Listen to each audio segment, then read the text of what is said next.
T minus 30 seconds.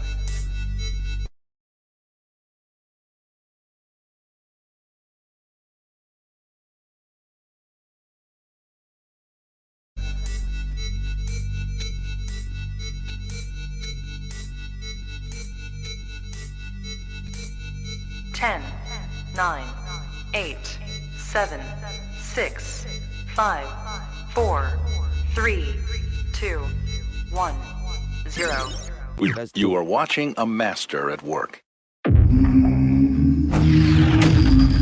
Straighter, not a roundhouse right hand. And that's what we've been talking about. The straight shot is the one where he gets leverage on it. I don't want to kill Pull somebody back for a little bit. seconds. Nah, I want a body on my record. Now, I want to see you fight motherfuckers. I do. All right, I'm with you.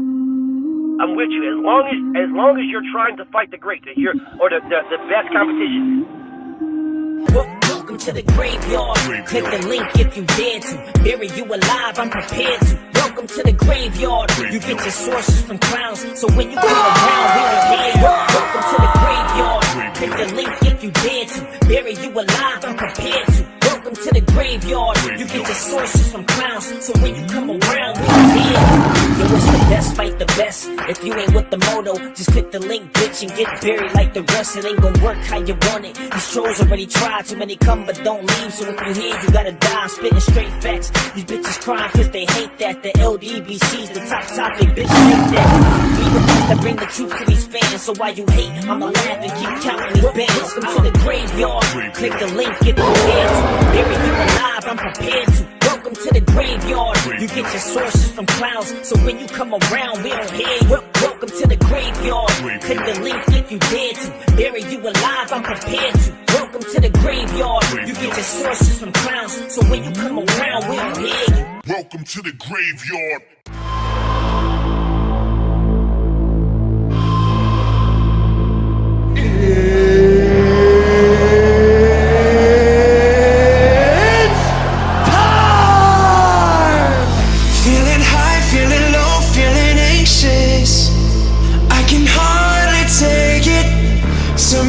Shut me down and back on again. Oh, your silence, I'm going crazy, leaving me confused. I'm trying to get a hold of you. Oh, tell me, do you see me breaking? Why are my hands shaking? Will you let me go? Tell me yes or no. Oh, oh, will you let me go? Oh, oh, tell me yes or no. Oh, oh, will you let me go? Oh, oh, tell me yes or no.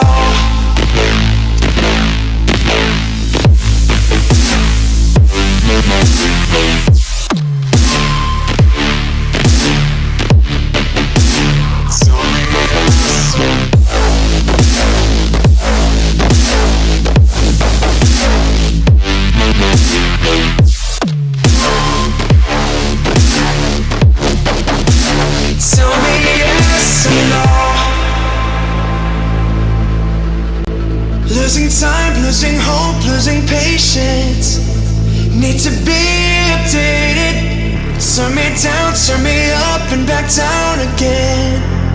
Oh, your silence, I'm going crazy, leaving me confused. I'm trying to get a hold of you. Oh, tell me, do you see me breaking?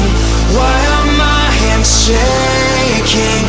Will you let me go? Tell me yes or no. Oh, oh, will you let me go? Oh, oh,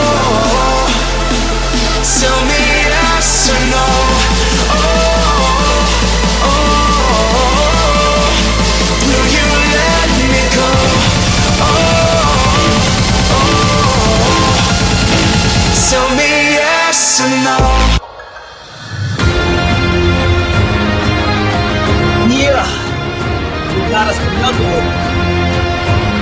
Got us another one, bro. Got us another one. We got today, my brother, great. We got the motherfucking great LVZ in the building. So y'all know how I do, man. I like to shout everybody out, but I'm not gonna do it when I'm doing interviews. All right, so I'm gonna get to this work. This link is for the great LV himself and no one else. Our homie LV. That's for you, King. So let me get to this work, man. Let's get to this, man. I'm waiting for the great LV, man. Wait for my homie LVZ to get in the building. Let's get to this work. This is one that I've been wanting to do for a minute. I definitely want to do this for a minute, bro. I've been wanting to do this one. I got so many questions to ask. I don't know if I'm going to get through them all, but we're going to see how this one plays out. So I wait for my homie LVZ to come through, and then we'll get to it because I see him in the building. But salute to y'all, man. I see y'all. I'm going to shout some y'all out while I wait for my homie LV. Boxing MMA, I see you. My homie Ray in the building. Wolffire, I see you, homie. DP. Gertz, what up? Rodzilla, I see you. Township Records in the building. What's popping? Queen Cece, I see you in the building. All right, y'all, let's get to this work, man. Let's get to this. The one and only LVZ is in the building. What's up, King? What up with it, bruh? Hey, man, another day, another nickel. Let's get to it. Man, let's get to it, dog. Listen, man, I've been wanting to do this for a minute, bro. Now, I normally get a chance to watch you throughout the day. You know what I'm saying? If I don't see the lives that you'll drop, because I wait for that bell icon to click. If I don't see them, I'll go back and check it, because a lot of times what'll happen is I think you're probably arguably the most shadow banned dude on YouTube. I swear. Thank you, bro. I was about to say, if we could just go ahead and discuss it, I'm the most shadow banned known YouTuber on YouTube. I really do think so, dog. I really do, because I swear, bro, I'm subscribed. I literally have to unsubscribe, and it's like I'll be in your live because you'll either DM it to me, you know what I'm saying, or I'll just be checking my what's the names and I'll see it and I'll go there. But it's like, how come I didn't get no notification? So what I'll do is I'll unsubscribe, right, and then I'll subscribe again, and then I'll get a notification. Dead ass serious. After I unsubscribe and subscribe again.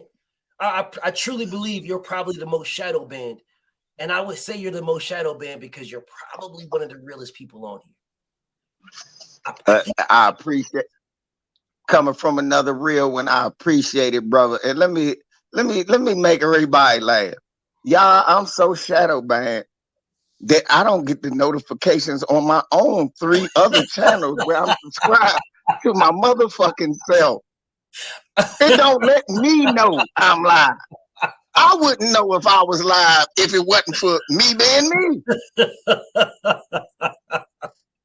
Dog, but you know what's so crazy, dog? I was thinking about this, right? I've been thinking about this over the weekend. Like, I was thinking about why LV so shadow banned, and I had to think about it. And I'm like, bro, the things that you say them, people are, how can I word it? They're scared, right? There's a fear in speaking how you speak. It's a fear in talking how you talk, because if you talk that way and you speak about it, and it all be facts. And the crazy thing is, you don't be cussing like me.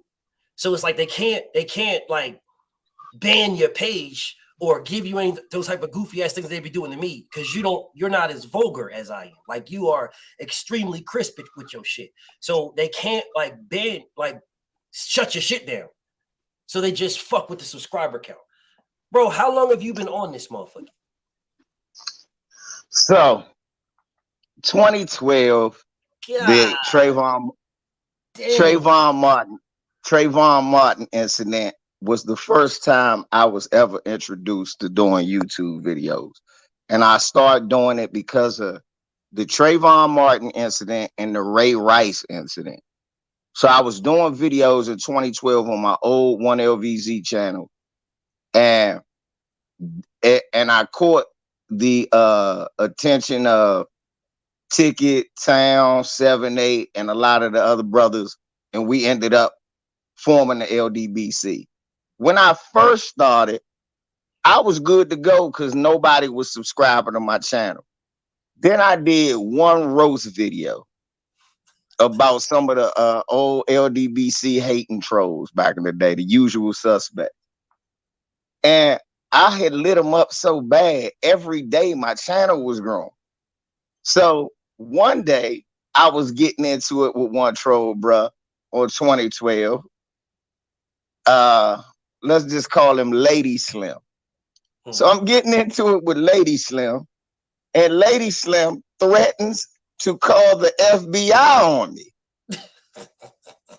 And I posted that email, and the shit blew me up. So what ended up happening, 2013, 2014, I was one of our fastest growing channels in the LDBC. Yeah. I literally had 8,000 to 10,000 subs. Damn. But I was going too hard on the white supremacists, and they said, we're going, you know, I like to tell a joke. You know, you be coming to the chat. I like to tell a joke that the FBI watches everything I do. And what they say is this: when I start talking too real, they got code words. And normally they refer to me as an animal off the planet of the apes. So they'll be like, Cobra has left the cage. Red Fox the Gray Squirrel Cobra has left the cage. Shut him down, Dick. Shut him down, Dick.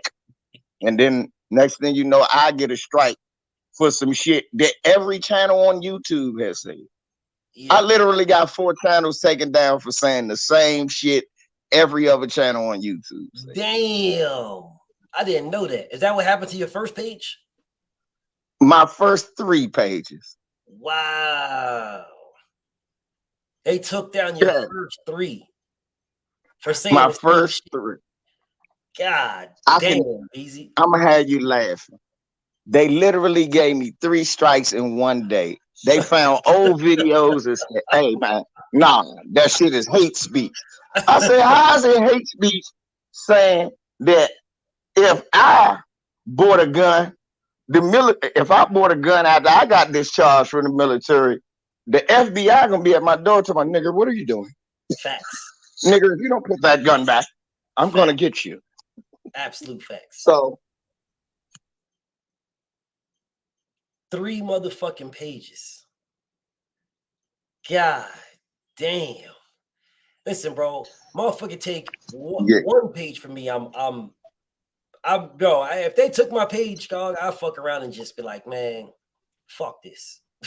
It's because to me, for me, I'll do more for the community than the community does for me. You don't ever feel like that? Bro, now that's the weird thing. That's what makes me not stop. I'm only here for my people. Yeah.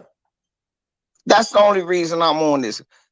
I didn't know YouTube existed, BF, until until that shit happened with, like I said, Trayvon and Ray Rice. And I watched the news and I got so angry that I realized, I was like, man, somebody gotta say something. Somebody gotta say something different. So that's what got me. But that's what I was talking about. Right. That's what I was talking about when I said, like, you have like, I'll say what the fuck I want to say. You know what I'm saying? But my mind is mainly with boxing, right? So there's a level that people, they mess with me. I'm definitely shadow banned, but nowhere near what you are. And I'm shadow banned to a light degree where people hit me up and I could take their page and put their page in the what's his name in the approved, and then they'll not be shadow banned anymore. Yo shit is shadow banned to a level that niggas don't even know you alive. They're like, man, is VZ still on the internet? They don't shadow ban your shit. Your shit is a whole different level of shadow ban. There ain't no motherfucking algorithm for that shit. Bro, they done took you out the algorithm altogether. Hey, bro, you want to hear some gangster shit? Go ahead. They sent me an email the other day, told me I'm not allowed to be a YouTube partner. Stop. They don't care how many subs I got. They said, nigga, you're not a partner no more. We're getting your black ball head ass out of here. Wow. We're not gonna keep calling us Peckerwoods when we try to get Dog, when did you link up with Ticket? Like, when did you first meet Ticket in them? Because I know you and Ticket go back and forth on the basketball thing, but when did y'all first meet? Yeah. We first started linking up around, like I said, 2012, 2013. What happened? I had noticed a lot of bullshit that they would say about black boxers, and I used to hate Skip Bayless Yeah. talking about how Manny Pacquiao could beat Floyd Mayweather. That was the beginning of it. So one day, a lot of y'all might remember this, I decided to call ESPN and light them up. And I recorded the call. And Ticket heard the call because he just so happened to be a subscriber. And he put up a video, caller destroys Stephen A. Smith, and I was the caller. You talked to Stephen A. Smith? Nah, they wouldn't let me talk. They let me talk to the producers. So I was just lighting their ass up. I mean, I was just eating them up. And what happened, a lot of people, it just drew a lot of people's attention because one, nobody had thought to call ESPN but me. I was the first nigga to think, you know what? Let me call these niggas and say what we really feel. Yeah. So man, that was that video still up? Nah, that was on the old channel. I think I might still got it though. Actually, I think I still got it on one of my old devices. Maybe Ticket got it. I'm gonna have to go look through Ticket sheet. Maybe Ticket still got that shit. Yeah, he may still have it. So that began, you know, me, Town Business, and Ticket TV was going on Stephen A., Jason Whitlock, and a whole bunch of the Sambo class who were talking about sports. And then 2012, the Sambo class of 2012. Right. Exactly. And then what happened? 7, 8, and everybody got the mindset to think of the LDBC. And I was one of the first ones on that call with them when we decided to do it, and decided to speak up for black fighters. And me, this was something that was right down my alley anyway, because I always speak up on black issues. Yeah. So I felt like what I was starting to do was not only something that was my calling, but two, something that was a necessary evil, if you will, something that we need people to talk, real talk back. We need BFTB to call out boxers for being bullshitters and not just say, oh man, we really want to see that fight. No, nigga, you acting like a bitch. You hoe ass niggas put gloves on and get in the ring. Because that's how we feel. Absolutely. Well, it's the same way with, oh man, George Zimmerman, he got, nah, that racist Peckerwood followed a kid, murdered him, and then you crackers is gonna let him get away with it. Facts. That people are tired of hearing milk toast, soft talk. They want people who they know are serious and unapologetic about where they stand. Right. So after they took my first channel, I had 7,500, 8,000 subs. I was hurt. Lisa and Torian and everybody helped me build the second and third. And I was really, really hurt today. And they dejected me. And like you said, for a minute, I thought, man, let me stop. Then the first thing that hit me was, them crackers ain't beating me. I can't let you win. The fuck is wrong with you, man? You better get up off your elbows and get back to work. Yeah. Because what it was it wasn't about me no more. When people start sending me messages and shit, trying to find me on Facebook and everywhere, going, man, we need you back. We need you. We need you. And that word need, and when they kept saying we, and I knew it was black people. Yeah. I can't let my family down. I can't do that. So what is it in you though? Like, what is it? Because you know, like, and I'll say this all the time. I don't got no beef with nobody supporting theirs. I got no beef, bro. Like, Italian people want to support Italians, rock on. You want Chinatown, bro, rock on. Like you want the little Italy and Mexicans want to support Mexicans, bro. Rock on. I don't got no beef. I never did and never will. But there's always a thing when it's black people supporting black people that there's an issue with that for some. Now that's racist for black people to support black people. Like, what was it in you? Like, what was it that said, man, fuck that. I'm gonna do my thing. Like, what was it?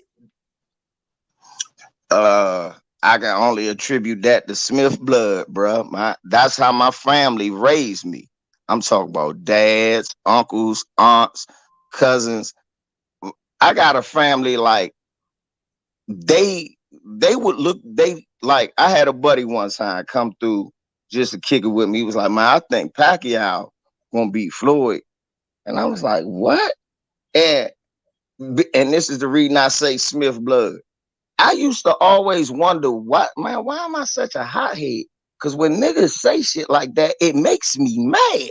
Yeah. And I'm like, dude, and my rational self goes, well, LeVar, they allowed to like whoever they like. But my inside, I was like, well, how was you raised when you root against your own? I was never raised to root against my own. Like you said, it's no problem for a arena full of British people to come root for Ricky Hatton. That's not a problem. It's no problem for an arena full of Puerto Ricans to go to New York and root for Trinidad and Kodo and everybody else. That's not a problem. It's no problem for a whole bunch of Filipinos to be Pacquiao. That's all good. Yeah. But when BF and LVZ decide, nah, I like Floyd. Nah, I like, even though I don't like him at this time, I like Keith Thurman. Nah, even though he might not be but I'm still going to pick us because I understand. Because with me, I look at it like this. We all got the same plight, even though we got different travels. At the end of the day, this country look at us the same way, try to take our accolades away. And it ain't just sports. It's from something simple as changing Martin Luther King's legacy to, I'm going to sell you a car on Martin Luther King Day. Well, he didn't get shot in the neck, so you could sell me a car at an exorbitant rate. You see what I'm saying? Yeah, yeah. So I hate seeing our people discredited. I look at Devin Haney and Bill Haney. When I see them two people, I love it. When I see Devin and Bill, I love it. Why do I love it? I was raised by my dad. My mother died when I was 2. My pops raised me. So to see a father and son like that working together is a beautiful thing. I can't understand how somebody will want to work against that, especially coming from where we come from. You did? Yeah. Yeah. It always blew my mind, bro. It still blows my mind at the negativity that they get. I mean, I can understand if you have you like your favorite fighter and you want your favorite fighter to fight, whatever favorite fighter that is you want to fight. That's fine. But the disrespect that they get, like they talk about the American dream over and over and over again, the American dream, the American dream, the American dream. But did you have a father that literally made his baby boy a millionaire? Bro, that's the first thing that I see, a father that made his baby boy a millionaire. When I see that, bro, I'm like, and then you look at the hate and it's like, bro, like, I was disgusted, LV, man. I was in the arena with the Loma during the Lomachenko fight, and I'm just looking around and I see these black guys were sitting behind me, like just talking hella shit about Devin. They were cheering for Lomachenko so bad. I'm sitting, and the motherfuckers, it's a true story. The motherfuckers that were sitting next to me that were Lomachenko fans that this guy was pretty much talking to, blah, blah, blah. They didn't even speak English. Motherfuckers didn't speak, they spoke Ukrainian. Because I tried to say something to the motherfucker, and the motherfucker was like, I don't know, blah, blah, blah, no English. I'm like, yo, this motherfucker in here, whatever, but that shit really irritated. It really irritated me bad, but I was just whatever. I'm beyond it. You know. You want some more? You want to add some more salt to that, bro? What happened? Them same motherfuckers that you talking about that was hating on Devin and Bill, I guarantee you at home, them same motherfuckers go, man, Lomachenko trained by his father, man. His father taught him how to be. Huh? Facts. So you gonna brag on a white man and his father relationship, but the black man and his father relationship, that ain't shit. And they talk about that too. They definitely talk about it. That's part of the story. That's part of the story that for Lomachenko, part of the story is he's trained by his father and all this goofy ass shit from his pops and all this other stupid ass shit. That's part of his story. But when it comes to Dev, it's a whole different story. Right now, we want to shit on Bill. And it's like, damn, bro, listen, man, you don't have to like the man when it comes to boxing. That's fine. But I said this before, right? And people start, oh, man, look at you. You do. Listen, man, I said it and I'm going to stand on it again. Bro, I could only wish that man was my father, bro. Because you imagine your father making you a millionaire, your father going through the struggle, your father going through doing the dirt that he had to do to make sure that you didn't have to do it. So now you are a millionaire in the crap he recognized and realized what you're good at. You know what I'm saying? As a black man and where in the community and society that we live in nowadays, where it's literally built to keep us at a certain level. They always do this, LV. They'll say, nobody's holding you down. They're not holding you down. No, I don't believe no one's holding you down, but they are holding you at a level. So there's a level that you can get. It's like a meter. They meter your shit. So when you get to this certain levels, just like the fucking YouTube, motherfuckers start shouting. There's a level. Yeah, they'll hold you at a level. They're not going to hold you down. All right, they're not going to hold you down, but they're going to hold you at a level. They're going to give it to you so that you can move to this certain level, and then you're going to hit that motherfucker and have to break through type shit. And a lot of motherfuckers get to that level, and they're cool right there because at the level, I'm good. I'm not starving. I'm not blah blah blah. I'm good. And they get to that level, and that's where they want to keep them. Right. So when I sit here and I look at a lot of this shit, bro, I just be like, bro, y'all motherfuckers are bonkers to me, man. Fucking bonkers. Listen, if you want Lomachenko to win, rock on. You think motherfucking Jojo Diaz is gonna beat him, rock on. You think motherfucking Linares hit him with a shot, rock on. But the level that these motherfuckers go through, it just shows me right now. It shows me I really can't fuck with these dudes, bro. I really can't. Well, if you think about these cake ass niggas, Brody, they do it on everything, bro. Facts. They do it on everything. And what it is what I, again, go back to why I started doing what I'm doing, is to argue against the narrative. See, when a white man is stern with his kids and tries to get him on the right level, he's celebrated as being a stern father and a father who wouldn't let his kids stray in this, that, and the third. But then look how they portray Floyd Mayweather's father. Okay, let's keep going. They don't talk about Oscar De La Hoya and his father's strained relationship, but they quick to tell you about Joe Jackson beating the shit out of Michael. Man, Joe Jackson beat that man to a billionaire. I wish I could get a Joe Jackson ass whooping. I'd be moonwalking right now on this platform. Everybody on here should wish for a Joe Jackson ass whooping. Nigga, you had 39 platinum records. What the fuck is wrong with you? I want an ass whoop. I'm great drive to Gary, Indiana. Let me go get some gas. I'm on my way to Gary. If somebody kin to Joe Jackson, I want one of them ass whooping. Y'all niggas, why? Y'all laugh. YouTube, you won't be able to shadow me. When I sell them 30 million albums, you racist, some of my bitches. Yeah, that brings me somewhere because I see your page and shit. I'll be cracking the fuck up these little ballparks that you be putting on there. That shit be cracking me the fuck up. And it just like, man, so I know where you started was like the boxing, right? You know, where you started with that one. Where did you get to the basketball piece? Where did that piece come to play? Okay, I knew we was gonna go to this, and I'm glad my brother asked me. So what started basketball was, again, my brother Ticket TV, always show him love. Ticket didn't know that I'm from primarily, my mother's side is a basketball family. A lot of people played, including myself. Then on my mother's side, on my father's side, they owned a boxing gym. So it just so happened boxing and basketball is just one of the two sports this in my family where we're always speaking, sitting down, watching, analyzing, talking about, grading players coming out.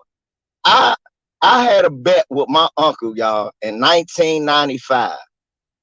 I won a bet that George Mirasan would actually be a good player for the Wizards. And I bet him that Latrell Sprewell coming out of Alabama was better than his guy Darnell Meade coming out of Western Kentucky. So when he found out about Latrell Sprewell, and then 5 years later, my uncle owed me $60. And from then on, remember, I'm a teenager, y'all. My uncle calls me to this day to find out who to pick for his fantasy basketball team so he can win. He said, "You're the only person that I know who can project what a motherfucker gonna be good and he gonna be a bum. So I gotta listen to you." So I've been watching basketball, BF, since I was 4 years old. Damn. Now, one of the weird things about having a mother that died so young, I believe I can remember everything after her. So I be telling my father sometimes some shit that happened. He was like, "You had to be 3 years old. How the fuck you remember that?" I said, "I remember it. I just remember us doing it." So I remember watching Kareem Abdul-Jabbar in 81. I remember watching Magic Johnson playing against Larry Bird, sitting down with my father, and he like, "Come on, the Magic Man, son. Come on, let's go watch the big guy." That's what he used to call Kareem, the big guy. And Big Patrick Ewing, down Georgetown. So I was a basketball fanatic, BF. And the first thing I learned was Kareem and Georgetown. Now, I remember Michael Jordan breaking on the scene, and I used to say he dunked like Dr. J, because I was raised to respect the old school. So when I see these new ballpark eaters right now, unfortunately, now the thing about when I was younger watching basketball, it wasn't as commercialized, meaning that every channel wasn't a basketball player. They were only shoes named after a basketball player was Chuck Taylor's, and he wasn't even a basketball player. You had the Moon Stars that Dr. J wore, but they were still Converse. So when Michael Jordan comes out and they start personalizing, this player, but he wasn't winning. And I was like, yeah, he scored 40 points, but they get put out in the first round or they lose a lot of time. Over and over. Why aren't they? Right. Why are they still talking about Michael Jordan? Yeah, he scored a lot of points, but it don't matter if you score a lot of points and you lose. And then I saw that Kareem broke Wilt Chamberlain record.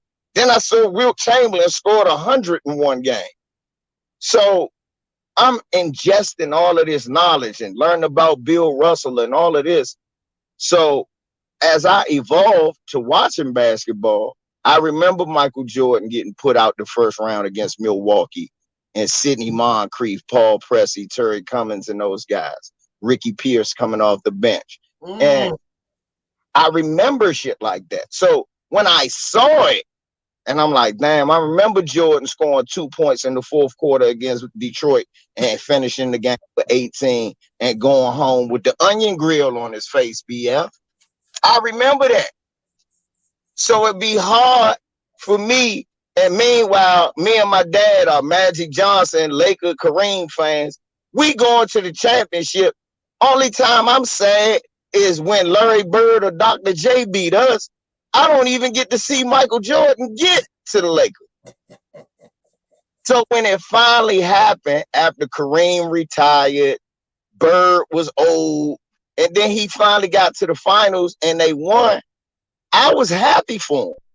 Even though they beat my favorite team, I realized, well, one, Worthy was hurt, Scott was hurt, Kareem was gone.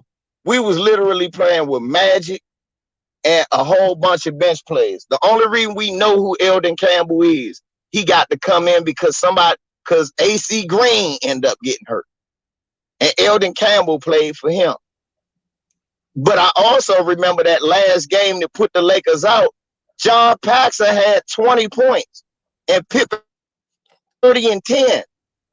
So I was like, man, this guy is great. He helped Michael Jordan win the championship. And then all of a sudden, I had himself.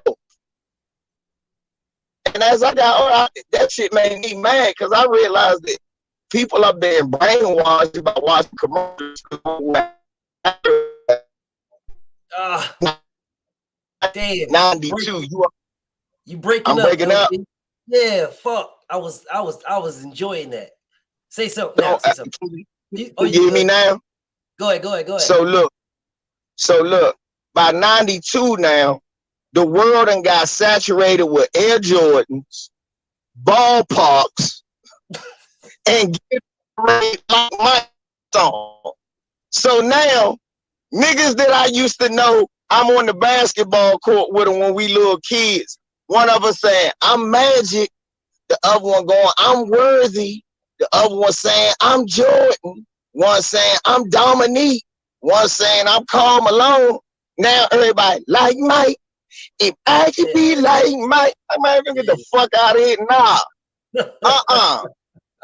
Nah. Now he's selling ballpark hot dogs. The man is selling hair care products and he bald-headed is me. How am I selling perm? Now, let's be honest. If I know I'm your boy, I know I'm your brother, but if you saw a commercial with me, buy this perm. This is the greatest perm ever. You like that nigga signifying. That nigga don't know nothing about no perm. Hey yo, listen, man. My thing, bro. I definitely feel it, and I rock with Jordan, but I didn't rock with Jordan like how people are rocking with Jordan right now, bro. It's like a lot of the motherfuckers that claim they rock with Jordan so much, they rock with Jordan because of his shoes. They don't even they've seen a couple of highlights and they've watched motherfucking they watched that. What the fuck was this movie with Babs, Buster Bunny, and all the motherfuckers? You watch that shit, and now all of a sudden he the greatest. Damn. How the fuck are you to go? I be saying this shit all the time, bro. Like motherfuckers will say, and I got no opinion. I got no beef with no one's opinion, but they're trying to tell me that Jordan is the GOAT, and I'm like, that's fine. Now, if he's the GOAT, what category does he lead in? He don't lead in no categories. Nothing, bro. He's like in the middle of everything. He don't lead in nothing. Like they literally making up things to motherfucking. They're making up things to fucking say he leads in this. They're making up things. And see, that's when my disdain kicks in. Cause it's one thing to like somebody. It's two things to embellish. But it's three things to dick ride. Yeah, that shit crazy, dog. Now you make this shit a million shoes in one day and score 30 points. Nigga, who cares? Yeah. Who the fuck cares? That should be blowing my mind, dog. He never you didn't retire number one. You was never number one all time and nothing. Now, for you to say you one of the greatest, I have no problem with that. For them to say he the greatest in the night, I agree. But when you talk about greatest of all time, that means it's got to be something you do nobody else done as far as I'm concerned. And like you said, you got to lead in something. Number one in something, bro. At least. Can you get number one in points, assists, rebounds, something, steals? Can you be number one in something so that we can argue about your greatness, bro? Because you can talk about motherfucking shit. If that's the case, we can start looking at motherfucking what's the man? Grant Hill? That motherfucking what he had, Felix? That motherfucker was the shit when he was right. Motherfucking what's his name? Hardaway, Penny Hardaway. He was nasty. We can pick a motherfucker and talk about the greatness of this motherfucker right here. We can pick that, but goddamn, can you lead something before I say you're the greatest motherfucker of all time? Motherfucking what's his name? Abdul Rauf or whatever fuck his name is. Y'all know you know what I'm talking about. That motherfucker was nasty as hell. Like Mahmoud Abdul-Rauf. Yeah, Chris Jackson. Mahmoud Abdul-Rauf. That motherfucker was nasty, bro. He used to bust Jordan ass. But people just leave that shit out. They just leave that out. Well, how much points did Jordan put on him? Yeah, but he used to cost this nigga the fuck up. He used to bust Jordan ass. And I was a little ass kid watch this motherfucker busting Jordan ass. Nobody want to talk about that. A litany of niggas used to bust this nigga ass. A litany. So whatever, man. The nigga's nice. He nice, all right. He nice as a motherfucker, bro. He's nice as fuck. But look. Here my brother Mino. This is my homie right here from the DMV. He said he's number one in the most 50 points, 40 points, and 30-point games in the playoffs. They made this up, bro. That's what I'm talking about when they make made up. They make up this. That criteria. Don't mean nothing. That's a made up stat. That don't mean nothing. He scored more 40. He scored more 40-point games than anybody. Okay, but then they'll tell you that Wilt had more 50s than him. He had more. See, that's the problem, bro. Right? Yeah. Then I can say, yeah. Right, he had more 100-point games than he had more 50-point games than him. He had a season where he averaged 50. That's crazy. That man actually when Wilt Chamberlain retired, he was the all-time leading scorer. That's why when people say he was the GOAT, I understand. He was the all-time leading scorer when he retired. Niggas had to do that shit after he left. Facts. Absolute facts. And I keep saying the same thing, bro. I don't have no beef with MJ, bro. That's the thing. MJ is great. He's one of the greatest. Watch this, BF. Watch this, BF. How come y'all can't give him the same criticism you would give any other player if they quit in the middle of their prime? Y'all make an excuse for the nigga quitting twice. And then y'all go, he could have won 10, but he retired. No, nigga, tell the truth. He quit like a bitch. So we don't know if we don't give, look, and the reason I say quit like a bitch, I'm going to tell you why. Because Kobe had to deal with them injuries and come back the next year.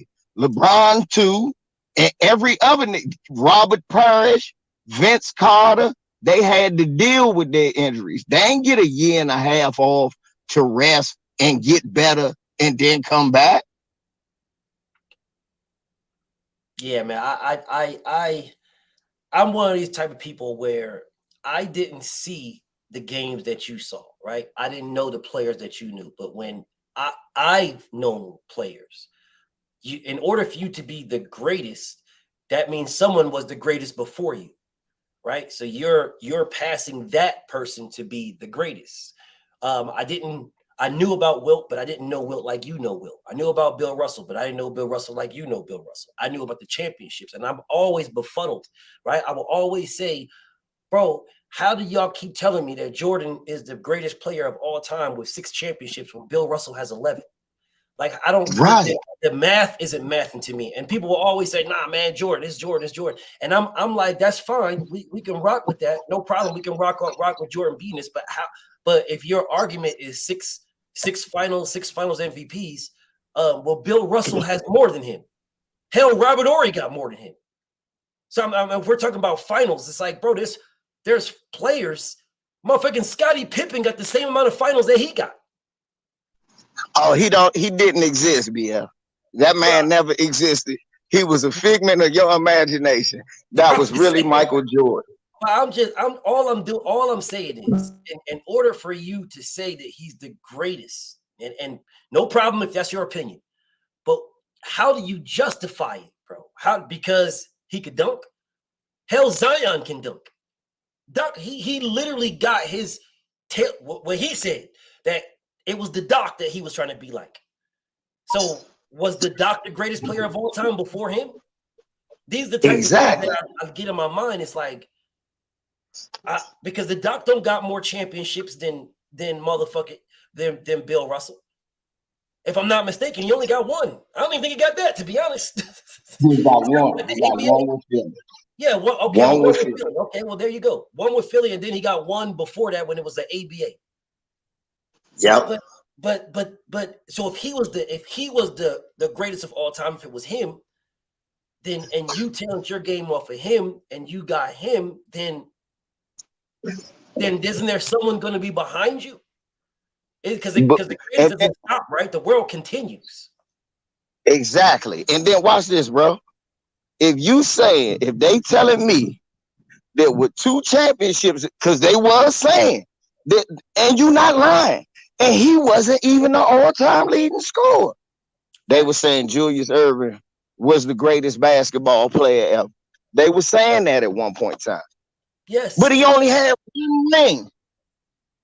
So it's a misnomer to say that rings is what makes you the greatest of all time. Because they were saying that about the doctor with 1. Facts. Well, hell, they were saying it about Larry Bird too. Yes, they were. They were saying Larry Bird is the greatest player of all time. I remember that as a little ass kid. I didn't know who the fuck he was. I'm like, who the fuck is this? Who the fuck is Lawrence Bird? I thought that nigga's name was Lawrence. I'm like, who the fuck is Lawrence Bird? Then they showed me this motherfucker. I'm like, this motherfucker, man, I'll bust this nigga ass. But you know, I'm a little ass kid and shit. Then I started watching them shoot. Like, this motherfucker, right? That motherfucker ain't missing from nowhere, bro. That motherfucker ain't missing, bro. So that's the same shit I used to say.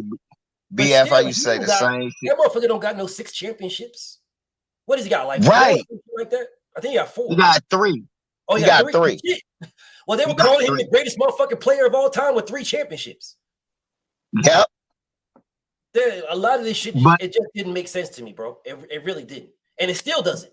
And to that point, bro, when you and Ticket talk, because you know Ticket, he gonna go for MJ, and now my brother gonna go for MJ. But my thing is like, I would like to see y'all. I know y'all had at it before, right? But I've never got a chance to see that. I would love to see that because my brother Ticket, he is a fact monster, right? But he's a fact monster when it comes to the player. Well, all players, but you know, my brother Ticket more on his. Not when it comes to Jordan. He gets more emotional, and that's normally how. If you watch some of the old stuff, that's how I used to always get him. For real, that's how I used to always get him, man. Like LeBron always passed the ball at the end of the game. I said, so we didn't see Steve Kerr and John Paxson. Nah, but he told him though. What difference do it make, nigga? Look, just like I just got Kwame Brown. How come LeBron James couldn't finish? What's wrong with your man? Like, what's wrong with your man? Who? He's a big dumbass coon. Yeah, something wrong with this dude. Like, out of nowhere, you just talking. For what reason? For what? What reason, bro? You should be right. You can't criticize nobody greatness, bro. No. Yeah, you played. You can't say that, oh no, I'm a fan. Nuh-uh, you played. The problem is you got just as much knowledge as the average fan and you played basketball. That's not good. Absolutely agree. That is not good. You are not an ex-player and have average ass basketball. That's why he wasn't good, y'all. Do you know what bothers me? Look, the man said that. Go ahead. Go ahead. Now, I'm about to say what bothers me about him, bro, is he don't take accountability, bro. He don't take accountability for it, bro. You never. And you always, oh well, you know, I had the pressure, bro. You're in the NBA. You're gonna have pressure, but you're not the only #1 pick in fucking NBA, bro. And I don't know how long this motherfucker been in existence, but there's been a #1 pick every fucking year. All right, and every year, not every one of them was the fucking the greatest. Most of them are fucking bust. You just got along with most of them. I don't understand, bro. Look, you made millions, bro. You made millions. I'm not knocking the money you made. I'm not knocking the teams you played on. But goddamn, dog, like, at what point are you gonna take accountability for you? Nigga, hit the gym. Fuck mama's cooking and hit the gym. You should be in the gym working on your motherfucking jump shot, working on your free throws, working on something to make you a dominant factor. You didn't do none of that shit. Nothing. You just, I'm the #1 pick, so I should be this. Entitlement to the motherfucker. Right. It didn't come out, have the audacity. for no reason, out of nowhere, just to shit on. Let me just shit on LeBron. I'm gonna just shit on LeBron right now for nothing. For what reason? What was the point? Man, man, Kobe would have never did that. Kobe would have never. He would have kept that. Bro, LeBron is not Kobe Bryant. LeBron is LeBron, nigga, and you ain't motherfucking Wilt Chamberlain. So when motherfuckers are saying niggas you was a bust, if I'm not mistaken, wasn't Lou Alcindor a #1 pick? Yep. So you ain't Lou, nigga. So I don't see you trying to do what he did. I don't see that shit. Yeah, ain't nobody in there going, man. Kwame, how you miss them layups? Kareem missed them layups. Nobody did that to your punk ass.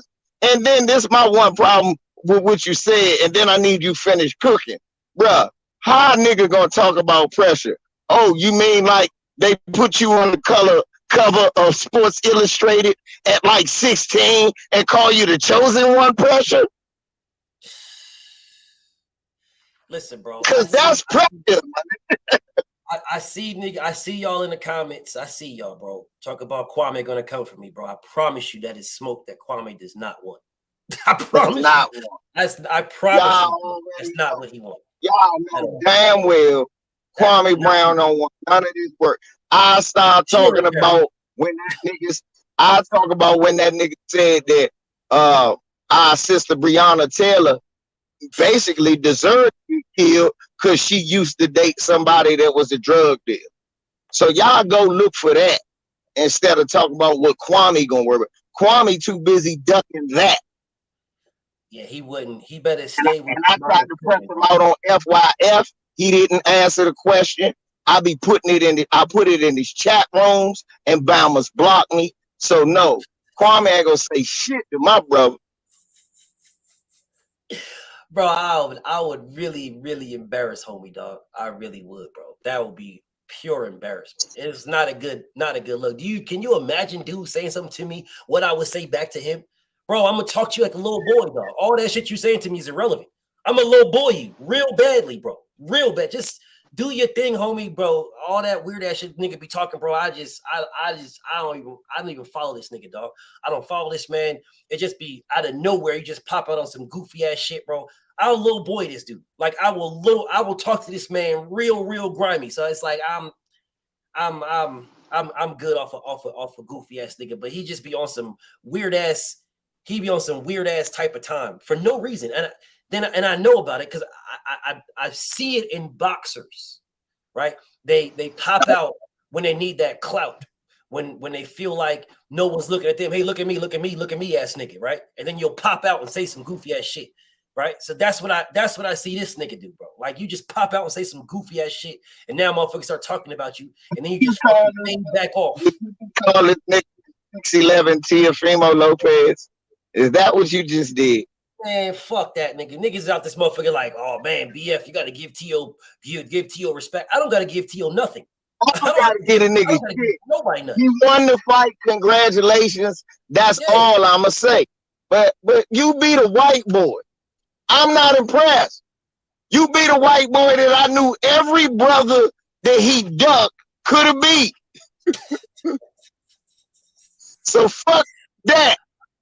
My thing is when it comes to T.O. man, and that nigga retired. My thing is like, bro, you put yourself in that. Like these motherfuckers, these self-inflicting wounds. The same thing with Kwame. You turn the gun at yourself and pull the trigger like a motherfucker, and then be mad at motherfuckers for saying you shot yourself. Then you oh, you don't know my story and blah blah. I don't give a fuck about your story, bro. I don't care about your story. Pussy, I'm here because boxing. I'm not here for what the fuck your story is, nigga. I don't give a fuck, bro. If someone brings that story to me, well then, okay, I'm gonna watch. I don't give a fuck, bro. I'm not going to search for it. Motherfucker, I'm not searching for your story. No, I don't know your story, but I know niggas like you. You's a motherfucking clown. I don't need to know your story to know you a goddamn bozo. Bro, you know what, man? Where did you get that? So where'd you get that ballpark thing from? I know. So you're telling me that Michael Jordan actually sells ballpark hot dogs? Man, you don't remember them commercials, bro? You don't be seeing some of the memes I put up with Michael Jordan selling ballpark. All your memes. I see them all. I just don't know where you get it from. Those were actual commercials that they were selling to us when we was youngins, bro. You bullshitting, dog. Yeah, Bullshit. man. I used to see it on the side of the bus, and I'd be like, I ain't buying that nasty shit. I'm not buying one.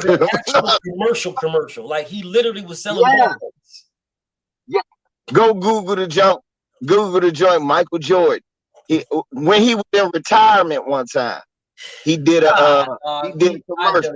For real. Serious. Yeah, for real. Go Google the commercial. I think I'll buy a ballpark. And people was like, Michael Jordan, he's retired now and he's going to buy a ballpark. It is official. Michael Jordan's going to buy, and it was him buying a ballpark hot dog and sharing it with a little white kid. I said, look at these little balls. And right then and there, I knew that I would never be a ballpark either. Right then and there. Nah, bro, I'm saying I thought you just like made that. I didn't know that was like real. Nah, look, with me, that's what's so funny when I be telling people I'm not that funny. They be like, yes, you are. I'm like, nigga, the jokes write themselves. I'm just telling you some shit that I observed. It ain't even really a joke. It's the truth. And now, and I'm telling you some gangster shit. Them Bama still drink Gatorade because of Michael Jordan. When they know their body armor the better sports drink. I can't fuck with it. It tastes good to me. I can't drink no. Yeah, Gatorade give me a heart attack. It's too. Yeah. It's got more sodium than you need in that motherfucker. Yeah, I can't. Then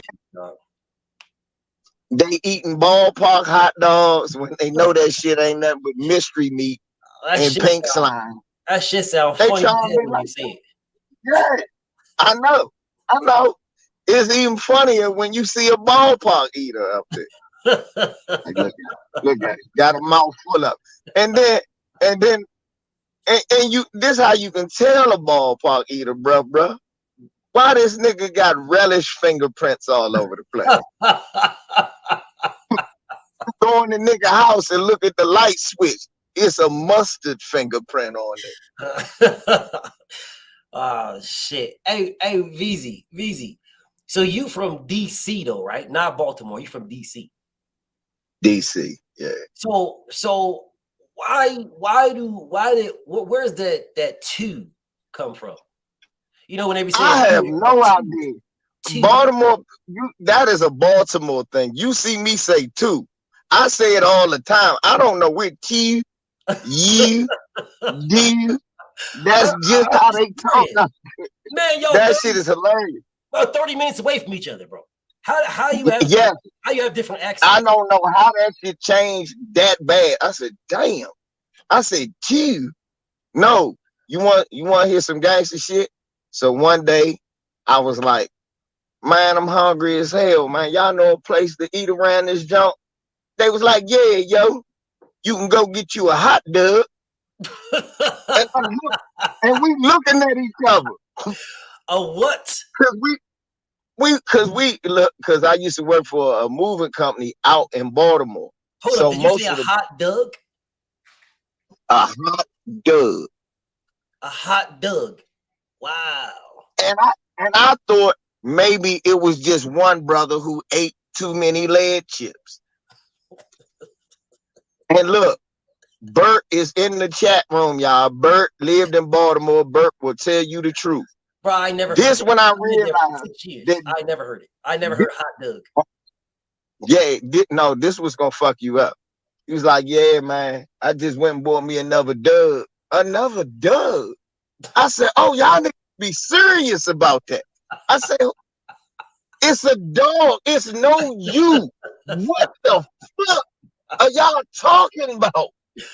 No. Yeah, I never really asked or I never really, in 6 years that I lived there, I never really asked or talked to any man that ate a hot dog in 6 years. So I never heard anybody say that before, but I always heard the twos and I've always heard that, and I've always wondered where the accent came from. Like, where did that come from? I've always wondered, but I still wonder.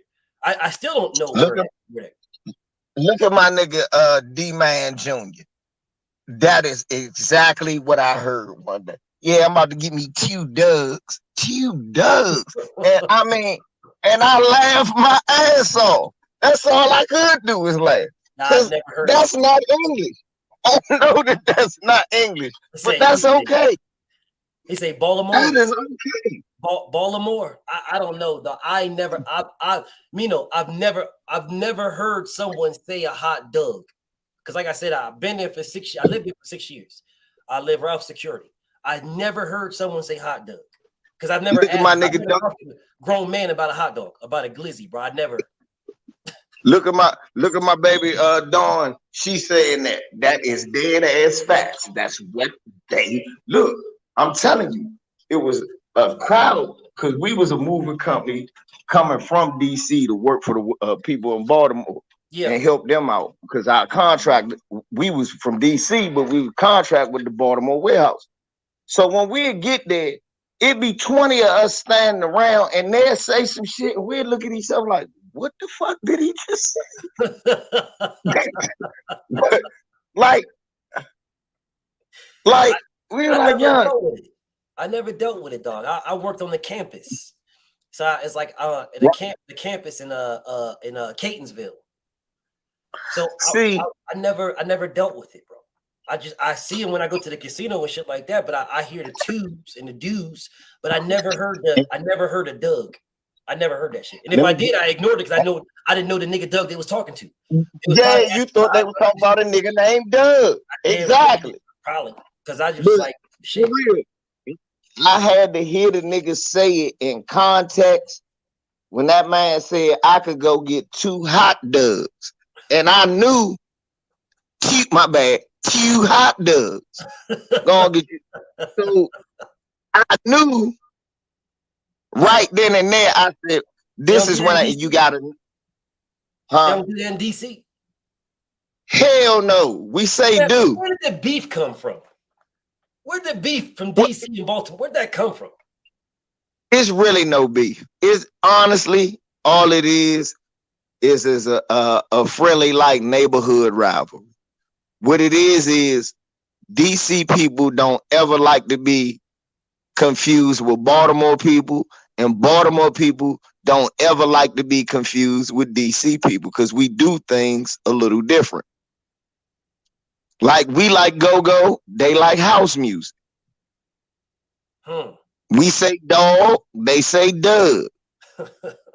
Now, it's always a friendly rivalry because we are the blackest cities here. We were for the longest time the blackest cities, especially in America on the East Coast, have always been DC and Baltimore. Yeah. You know, Atlanta and all of them start moving, but come on, man.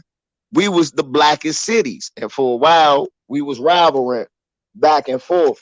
And the problem with Baltimore is Baltimore feel like DC people are more sedity because we live in the capital. We live in the nation's capital. So we not gonna have no slums. If we got housing projects that get tore down, after a while, they're going to have to fix them up because people coming into D.C. to see the White House, the Capitol, the monument. So it's not a good look. Yeah, ain't there a motherfucking hood right down the street from the White House? Hell yeah. Shit, I lived in it. We lived around the corner from all the hoods. Man, that's why I told people. I said, why you think the White House is stationed around a whole bunch of neighborhoods where niggas can't walk through? He said, why? I said, cuz before you get to the president, you gotta get through a whole bunch of wild ass niggas. And by then they'll be ready. That's what I was thinking, bro. On the same street. What that, 1600 or some shit like that? It's the same street, bro. Yeah, Pennsylvania Avenue. And look, you want to hear some gangster shit? The only reason that we had January 6th, we'll have more January 6th, is because they gentrified that project. Wow. Yeah, I didn't back in the day, people would have been like, hey, Slim, who the fuck is all these white folks coming through the neighborhood? And they'd have got the shit beat out of them before they ever even got to the white. We'd have chased all them motherfuckers back. Back in the day, Everybody know for they gentrified Southwest where I grew up at. Man, we'd have beat them motherfuckers back to Union Station. We'd have beat the shit. They'd have tore down Certain Quarters where my little brother grew up at. That was wild as hell. Man, we would have whooped. They couldn't have got off the Greyhound. They would have got their ass whooped all the way up K Street. Yo, this motherfucker like, hey. Like, hey, Slim, hey, Slim, who the fuck is these niggas? Fuck is this, man? Hey, bro, you know these motherfuckers? Nah, what type of Bama shit they on? Next thing you know, niggas gonna start coming from outside. Hey, who that? Who that? And then back in the day, when they used to do that shit, I just go in the house. I'm like, all right, it ain't gonna be good for this nigga. Hey, Va, shit. I'm getting the fuck. Shit, funny as hell. I don't know what's gonna happen to this motherfucker. I just thought I had a fucking mental image of January 6th. You know what I'm saying? With DC, with some real motherfuckers right there. January 6th. Right. They would have got stomped the fuck out. Right. Cause that's the funny shit. They was like, right, people was calling like, hey, young, you see what's going on down the motherfucking Capitol? I was like, nah. I was like, where you at? I said, man, I'm on the South Side, man. Fuck you talking about? Fuck the Capitol. They was like, nah. How about that? That too, man. Like, what the fuck? How was that when you was like when it was going on? How was it like out there? I told you, we was still on the South Side. We ain't know what was going on till we turned on the news. Niggas was dying laughing. They couldn't believe what they was watching. They was laughing. All the niggas around here was laughing. They was like, look at these silly motherfuckers. This was wild. Now, I'm going to say it on your show. Only a few people know this. My cousin was actually a Capitol Police officer in there. Tory and Rain did him up. Tory and Rain did a goddamn a video on him. What? Yeah. Man, that shit crazy as hell, man. That shit's crazy. Yeah. I remember. So look, I fucking flew back over there because I had to go to Baltimore. And I flew back over there, man. They had fucking tanks in the street and shit. I'm motherfucking tanks in the street. I'm like, how the fuck these niggas, this shit's over with? The niggas had tanks. There was a damn it, I forget the road, but it's a road. They always catch me with a speed trap too, bro. Always a speed trap going over that motherfucking. It's like a bridge. It's a speed trap right on that motherfucking. And it catch me every fucking time.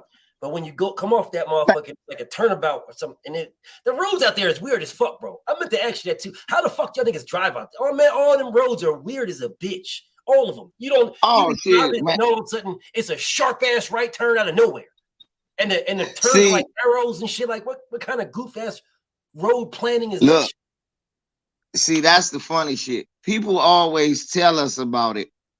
But most of us from DC be like, man, we grew up on the metro, man. We could walk everywhere, man. We don't really drive downtown like that. Yeah, we drive everywhere else, the outskirts. We never drive downtown. Just like GD just said. All the streets was laughing like shit about what happened at the Capitol because we ain't cared. Niggas was still buying dime bags, selling weed, and all that good shit. Niggas wasn't worried about that shit. Niggas picking up re-ups and shit. My man talking about Waldorf out there. That's in Maryland. But yeah, that's shit. All the places. Look, niggas is doing everything else but worrying about that. Look, what was so funny to me is my aunt called me and was like, your cousin was in it. I said, what you tell him? My uncle in the background. I told him to shoot him. He should have shot him. I told him to shoot him. Shoot that motherfucker. I would have been blasting. Dead ass. What? They got look, y'all. Let me tell y'all. Of every family member in my life, y'all, they had the right one that day. Cause I'm sorry, it'd have been a lot of dead Trump supporters out that motherfucker. LVZ was the cop. I'd have been just blasted, dog. Niggas would have thought I was on the Bro. predator. This motherfucker. I'd have been firing all And directions. I already got military experience. I would have used that bullshit. Oh man, I swore oath to protect my country, no matter from what enemy, foreign or domestic. Facts. Combative That's what I level 3 would have out this said. motherfucker. I'd have been choking me a bitch out. Man, there's a whole bunch Right. of they'd have been, you ain't coming my direction. I promise you that. You're not coming this. You go that way. Motherfuckers would have been like, let's go. We're gonna go through this door. You ain't coming through this one. You go to that one over there, not this one. Because this one right here, as soon as you touch this motherfucker, all you would have heard is shots in all directions. They were like, oh, they ain't shooting over there. We gonna go through this window though, because you're not coming this one. Right. I'd have laid the whole fucking lot down. I'd have laid the whole lot down.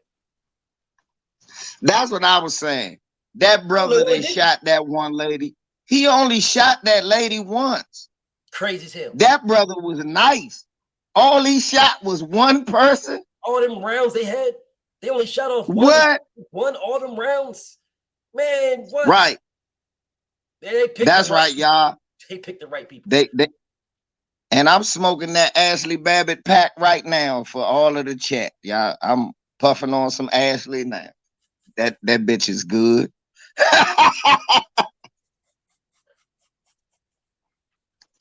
But nah. Real talk though, bro. About you though, man. Like who is LV? Like who is the LVZ? Who is he? The LVZ is Gerald Smith's son, Jabari and Charisma father, Antoine, LJ, Jamar, Camille, and Epiphany's brother, and y'all brother. I am born and raised in the Washington, D.C. area, lived on all 4 quadrants except Georgetown, like my brother said in the chat room, because they don't allow niggas like me to live in Georgetown. Most of my family is from here. My father's side is from Calvert County, Maryland. That's where my great-great-grandmother was from, who raised me. And my mother's side was from South Carolina, but my great-grandmother and my great-grandfather moved up here because, according to the legend, in North Carolina, some white men spit in my great-grandmother's face. Whoa. When she tried, she tried to take my grandfather. My grandfather died when I was like 2, so I never really knew him either. But the story go, my grandmother, and she died at 104, BF. Damn. She was 104. She died in 2006. Her mother was 105. She died in 1978. Wow. So them women lived long. But so what happened, she was taking my grandfather and my great aunt to get a hot dog after some game or something. And she walked up to the white dudes to buy the hot dog. And the white dude told them, nigga, bitch, I ain't gonna sell you shit, and spit in her face. Wow. So she went home and she told my great-grandfather, John Willie Smith, this man, they said had one arm he lost in a sawmill. And I actually found him on Ancestry.com. He did. Only had one arm. He went back and shot and killed all 3 of them white men. Damn. And because, of course, this is the early 1900s, like right after the Civil War, not too long, they was going to lynch him. Of course. So they say he took a covered wagon from North Carolina through the woods all the way up here to D.C. and got settled up here. Left my great-grandmother, my grandfather, my great aunt and them back in North Carolina, right? Yeah. He gets a girlfriend up here, caught her cheating on him, and beat her and the dude to death with one arm. Damn. He goes to jail. He goes to jail, BF, for the rest of his life, and the word get back down North Carolina that granddad in jail. So grandma moves up and finds out that he was cheating on her and all of that shit.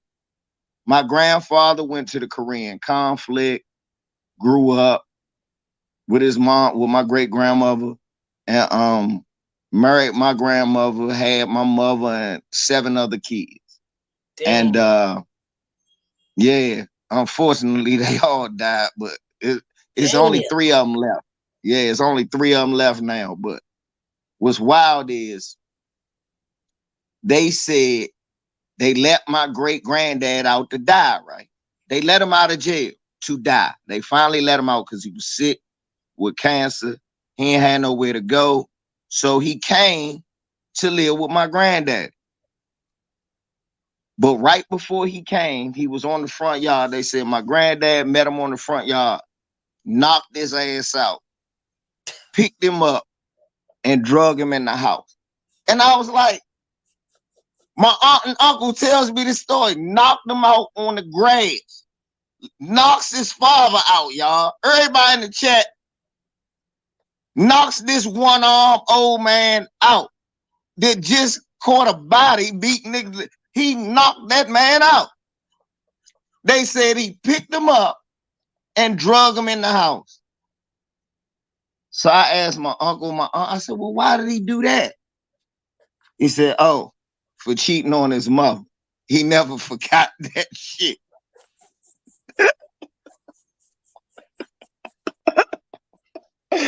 And that's for real. And my aunts and my uncles say that about me to this day. They say, you like my damn father. You hold a grudge forever. I said, well, motherfucker shouldn't have did nothing. I didn't know how to take that when you said that, bro. I didn't know because you were speaking serious, and when you said it, yeah. So I didn't know. I didn't know if I should laugh. Made me laugh. I was going to turn my camera off because I didn't know if I should laugh. Nah, man, I'm a shit. Nobody laughed harder than me when I first heard the story. Oh, God damn.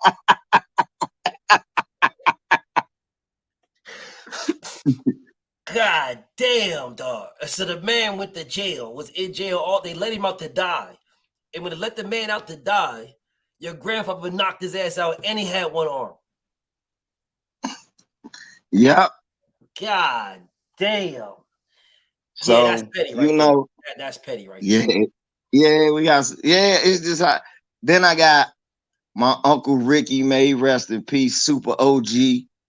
He went to jail for popping a white lawyer. And I met him when I was 8 years old. And I heard so many stories about it. Coolest man in the world, right? Uncle Ricky broke out of the stockade, BF. He got in so much trouble here that they sent him to the military. Back in the day, they'd make you go to military, get out of trouble, right? Yeah.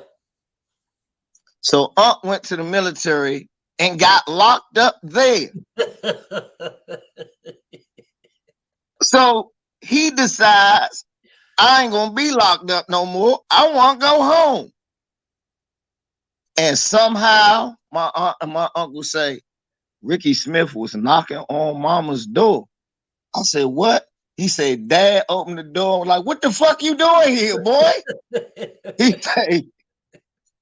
he say, I came home. So they ain't thinking nothing of it. Broke out of they jail. Said like military jail, bro. They said like 8 hours later, y'all. They said motherfucking helicopters was all over the place. Hell yeah, they had the whole street block that coming looking for him. He hid on the roof. They caught this man on the roof and took his ass back. He was so much trouble, y'all. They discharged him. Then he sued them motherfuckers for discharging him and won. What? Yeah. He won.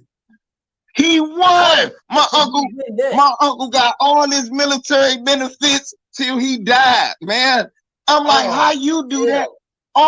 I said, all I did was write a letter saying that everybody is racist here on the base that I'm at. I can't get no more benefits for me being in the military.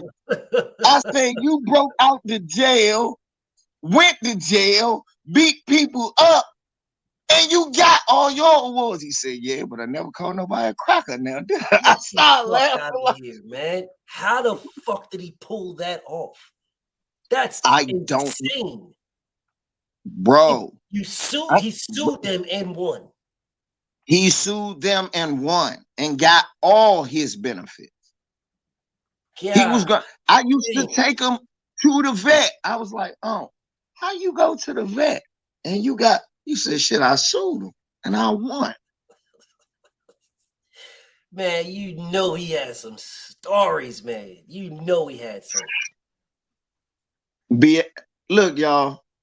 Everybody got uncles that's in the game. I had a lot of uncles in the game. Uncle Ricky, for example, when I came back from the military, he was like, I knew you wasn't going to last long because you ain't going to listen to what no white folks got to tell you. We not built like that. I was like, yeah, Unc, but I had my son. I'm trying to take care of my family. I'm just trying to do the right thing. He said, yeah, son, I understand. But that just ain't how the world works. Not for black men. So what you gonna do? I said, Mama, look for a job. He said, well, why are you looking for a job? He go $200 and he go a quarter pound of weed.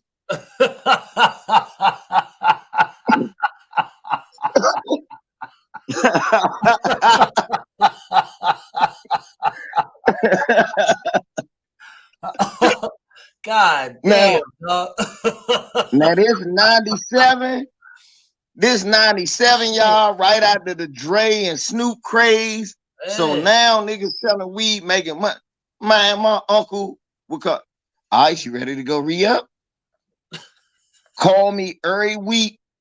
How you doing? You need any more product? God damn. Man, niggas used to be like, motherfucker, dog. My Uncle Bernard. My Uncle Bernard, before he went to jail, they owned a gym called the House of Champions. Daryl Tyson, Maurice Blocker, all of them used to fight out of that gym. I used to see Sugar Ray, y'all. Yeah, I used to see Sugar Ray and them on the regular at that gym. Get the Peppy, all of them who trained, man, I used to see them all the time as a little kid. So this after my great-great-grandmother who raised me on my father's side died. We still living in Southwest DC. It's me, my cousin, and my two aunts. My aunt's at work.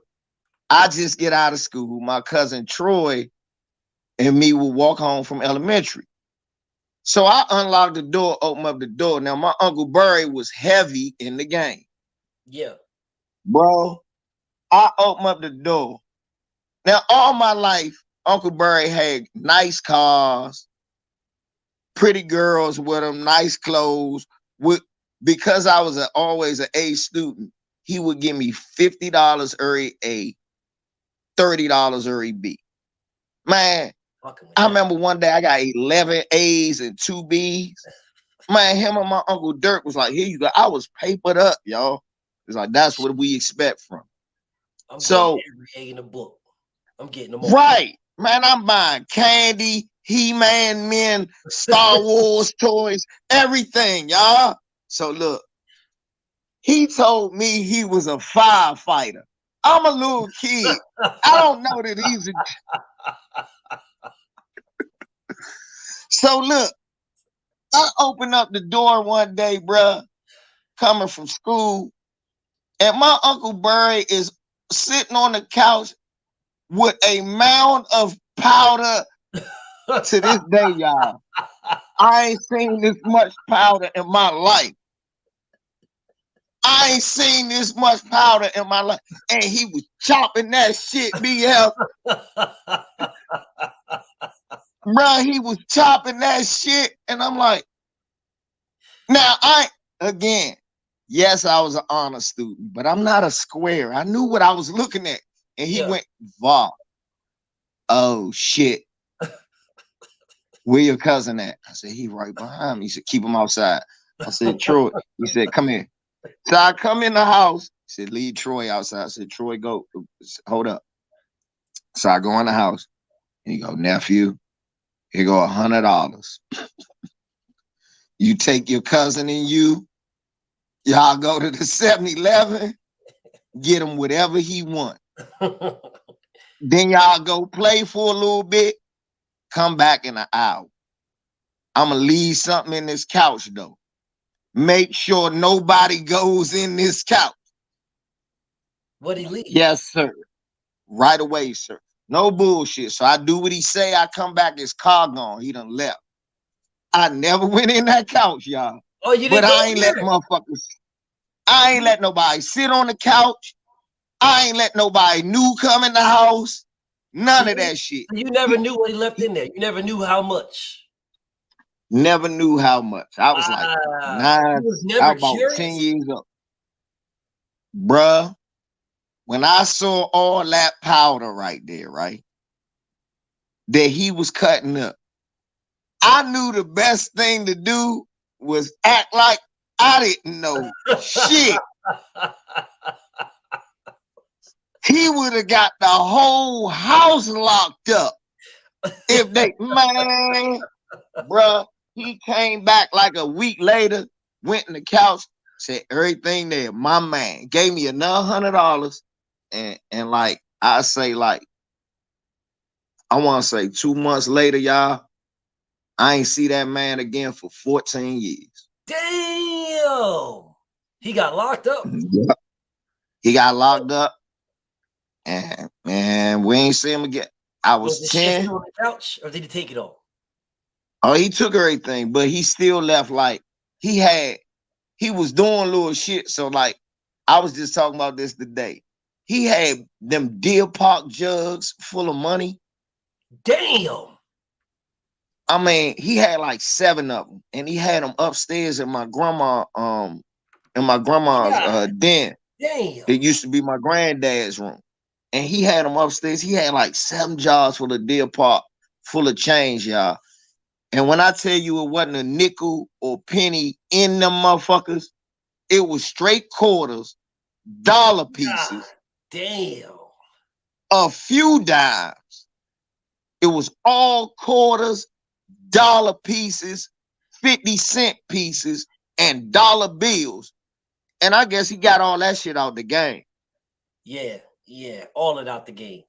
This was like during the 80s era type. This was 88, 89, bro. Man, I never forget that shit. That was the cocaine era right there, man. Cocaine era, man. Motherfuckers running around. You gotta remember Rayful was still out. Yeah. You gotta remember Cornell Jones had just got locked up. Then you had like the Forces. You had a lot of people out. Meech was still out. Big Meech. Yeah, all of them was still out. But shit, we ain't need all of them. I mean, all that shit we had here. Michael Frey before he got killed by Alpo. Man, it was so much motherfucking shit flowing through here that, man, it was crazy. I used to see crazy shit. I was telling people, I said, man, I remember when I was an honor student going to school every day and people used to want to be smart. I remember when I used to see people mother, they be healthy and nice looking, and brothers that had nice clothes or the best clothes you could have for that time. Right. We had talked about what we watched on TV and all of that, and 86 happened. And after that, you start seeing niggas come to school with 50 rocks. You stop seeing niggas come to school. You start seeing niggas' mothers out there. You start seeing niggas. You start hearing your big cousin say he slept with a friend of yours' mother. Damn. That's when crack hit. Man, when that shit hit, everything changed. He was coming to school with 50 rocks. 50 rock. Third grade, yeah. Third grade. Make it so bad. I mean, Look, it ain't funny, make it but 3rd grade, my nigga. right. 3rd grade. Man, my nigga Rondell Curtis. I will never forget. That nigga said, yeah, LeVar, you don't know what this is. You all smart, but you don't know what this is. I said, what is a rock? But I didn't know it was a crack rock. It looked like a pebble.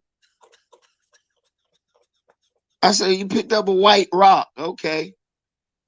Motherfucker said, he started laughing. So he think it's a white rock. Willie, what is this? My man, Willie Brody. Willie said, oh, that's a 50. I look. 50 piece in the 3rd grade. A work. No, and not a 50 like now. A working 50. A work. Back in the day, 8 balls of crack used to be called working 50s. You can break them. Yeah, you can make $300 off of that. That's $300. Exactly. That's why they call them working 50s. And these little 9 and 10-year-olds that I was in school with, them niggas selling rocks when they was 9, 10 years old. I can attest to that.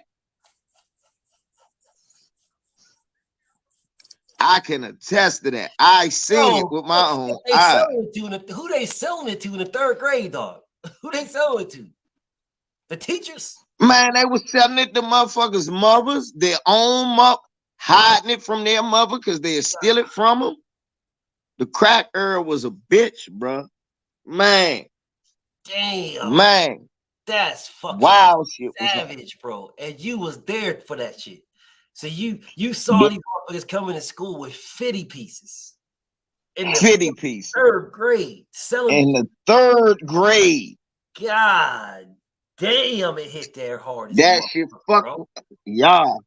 And after that, that's when I realized. I said, man, they doing something to us.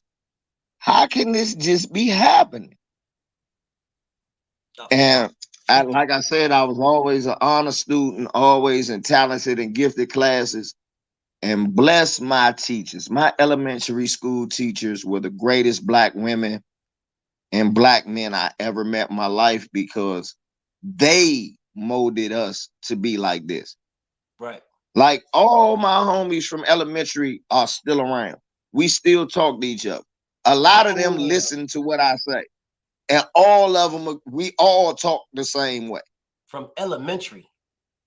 From elementary. That lady, Miss Bobo, used to take us around, all around the city. We would feed some of the elderly and sing to them on Christmas time and Thanksgiving. I would go around doing speeches for the talented and gifted classes from age 7 to 12. Damn. So, man, we was going to we had a thing with the Smithsonian, right? Yeah. Where for 1 month, for 2 months, all we did was learn and study African culture. Yes, so your teacher did that. They wasn't doing those things for us. Your teacher did right. That's what our teachers would have. For 2 months, all we studied was African culture. Wow. And then all year we did Black history. You have to do Black history in DC in the Marion Barry era, or you couldn't graduate junior high or high school. Damn. So you had to know Black. Yeah, that's why I was laughing. I'm like, critical race theory. They'll blow shit up now if Marion Barry was alive. Marion Barry was like, you can't graduate if you don't know Black history because Black history is history. Yeah, they ain't teach none of that shit in Jersey, dog. Motherfucking, it was Abraham Lincoln, pumpkin pie, motherfucking Columbus, and that's it. See? Finish it. That's it. You just cut it off right there. They ain't teach Black history, nothing. Nigga, the first time I realized about Black history, I saw Shaka Zulu on TV. I know they ain't teach none of. They ain't teach no Black history, nothing, not a damn thing. I'm dead ass serious, bro. They ain't teach none of that shit. None of that. See, and look, none of that. No cultural, no nothing. And we teach CBF. Teach you. And that's why I tell people, I feel like I was blessed to grow up at the time that I grew up. And it gives me the ability to share some of the stuff that I was taught early. Yeah. So, and it's proof that if you put it in a kid early, it sticks with him for the rest of his life. But For us, we just didn't have that shit at all. Niggas, they didn't want to fuck with us like that. They wanted us to know what the fuck they wanted us to know, and they specifically and purposely gave us just that shit. Motherfucking what ballparks and apple pies with this motherfucker. That's exactly. That's yeah. Now let me tell you about Anthony Bourne Elementary School, where I went to. Anthony Bourne was a ex-slave from DC who freed himself, bought a house there in DC, and was part of the Underground Railroad right where I grew up at, and nobody ever talks about. What? Nobody talks about Anthony Bourne. Yep. And that was the school you went to. That was the school I went to. I'm gonna Google that shit. I'm gonna Google that one. Anthony Bourne Elementary. Guess what they did to Anthony Bourne, BF? They tore that shit down. Oh no, it's still up. They turned it into a police precinct. Wow. Oh no, they just turned it into a police. They turned it into a police precinct. Wow. That's why I hate the Washington Nationals, bro. Because the Washington Nationals helped gentrify all of where I grew up at. Wow. And if I could take a second. Crazy. And if I could take a second to tell the family about a great man. Do you think? Rest in peace, Marion Barry. See, all y'all know about Marion Barry is he was the black mayor that smoked crack. Which I don't know is that he was the guy that first gave my father, my aunts, my uncles their first job. Which I don't know is because of Marion Barry at age 12, LVZ got his first job working at Catholic University in a program called Youth Leadership, where we made $5 an hour in what was it, 1988, 89. So you met him? Oh yeah, I met Marion Barry on several occasions. But these are some of the things that Marion Barry did for the city, for the people. He made it mandatory that you had to learn Black history. He made those black he made those black schools in elementary exceptional, where I had those great teachers. And that's why they set them up and put crack in our city so that we could have city under siege. That's why they set him up and made him look like a crack smoking mayor, because they needed to get him out of there so that they could interrupt everything he started. Now, none of the shit that Marion Barry used to do, the schools don't do none of it now. That's fucking Black history is no longer mandatory. It's no more youth leadership school program, school to work program. I worked on TV at 14 years old, Howard University, Channel 32. Damn. And that was his doing? That was his doing, because he made the programs, the school summer work school program, where every kid from 12 on up got a job, a summer job through DC government after summer. If you was a good student, you ain't had to go to summer school. All you had to do was go down to the DC government building,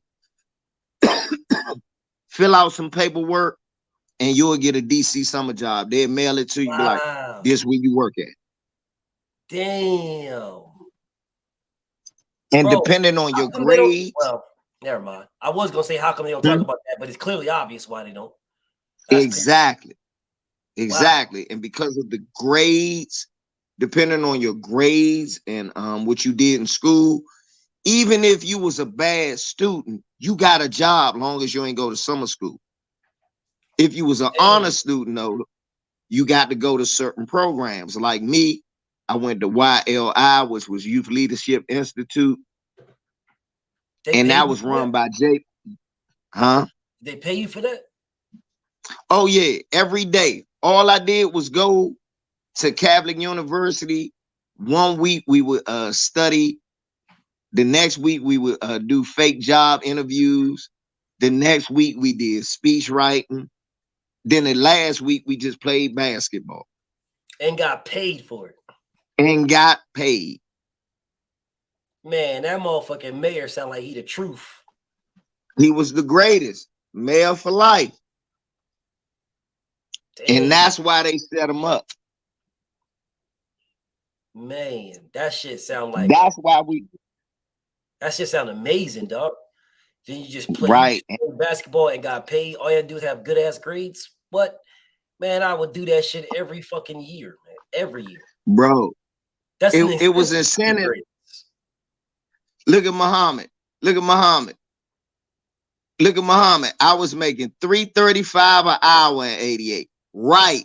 And he was paying us 12-year-old kids, 11-year-old kids, $5 an hour. My father said, God damn, this nigga make half of what I make. And you was doing just the ball. Did you ever go to college for ball?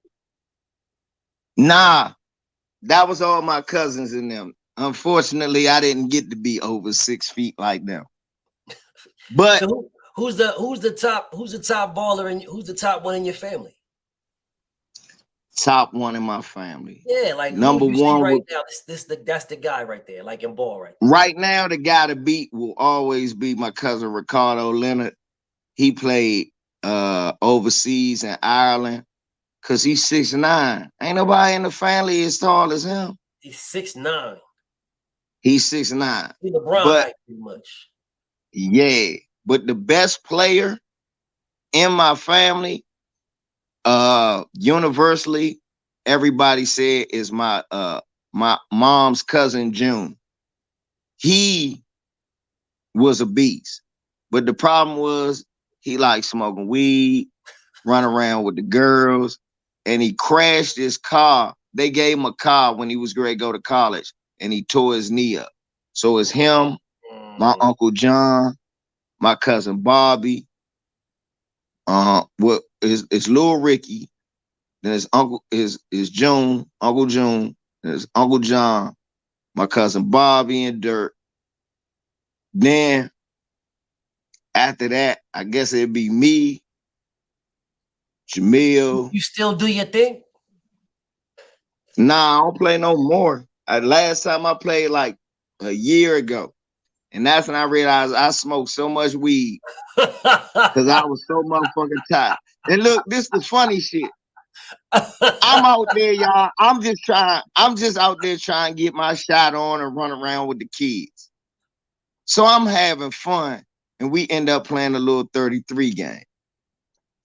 And after we get to playing, and one of the youngins go, man, OG, that shot looked pretty. Shit, you want to run a game? I said, shorty, right now my legs hurt so motherfucking bad. I'm about to go lay in the grass right now.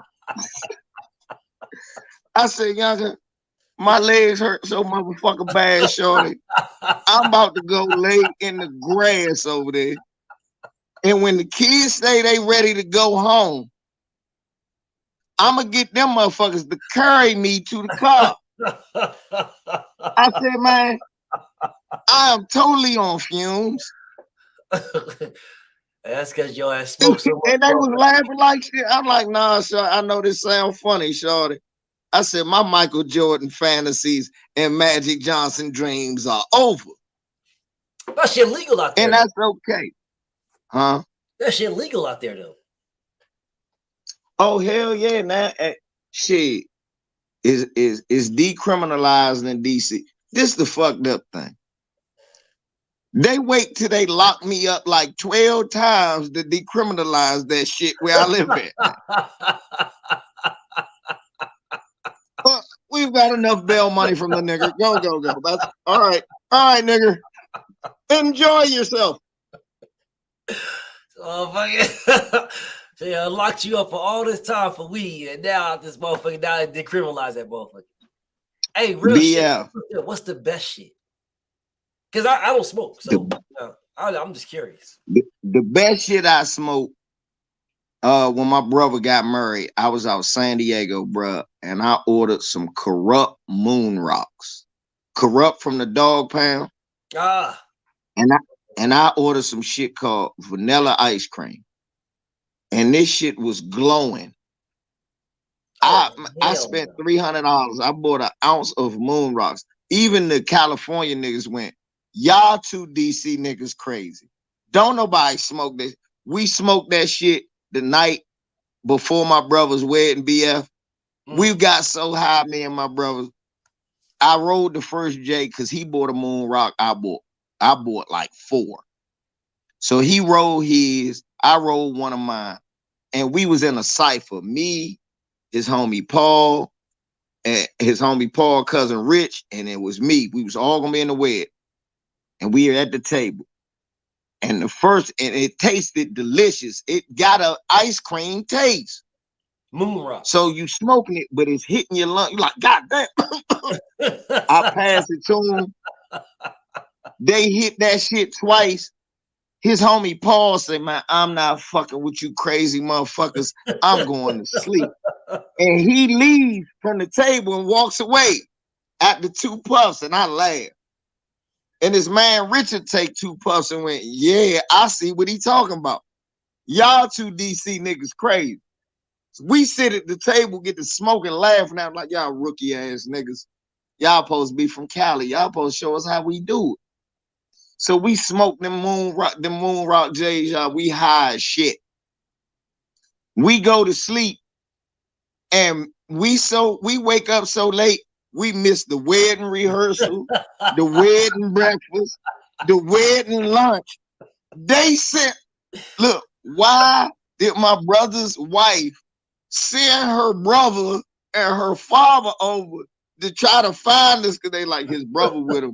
So, and he don't look like he take no shit. So we ain't gonna fuck with him and ass, so they might whoop our ass. So they come wake us up. We like, oh, we was asleep. We ain't know. We was down there late to a wedding so high. So that had to be the best shit I ever smoked. Moon rock, ice cream moon rocks. Ice cream moon rock. Corrupt from the dog pound, y'all. 51% THC, y'all. Yeah, I can't do it, dog. I ate some edibles. I have 4 gummies. Oh my God. That shit had me staring at the wall, dog. I'm staring at the wall. Like, I told you that story, like that right? feeling. No, I can't do them. I told you that story about, so me and Jay Bars went to Orlando one time. I took him to Universal.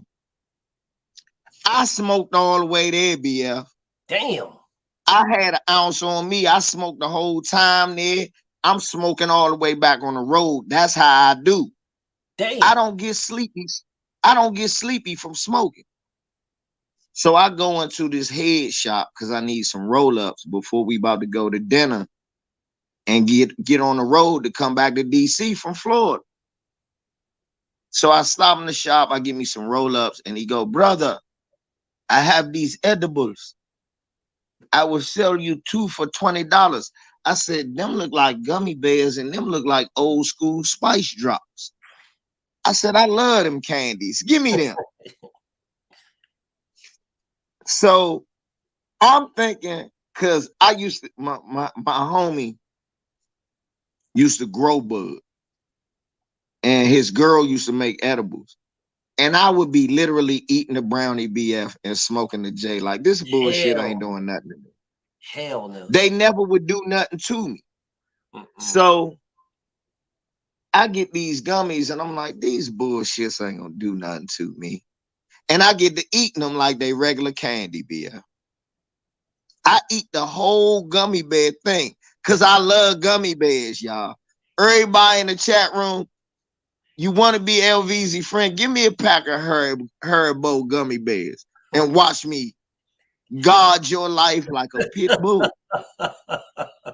So I'm eating the gummy bears, bro. And then I roll a J.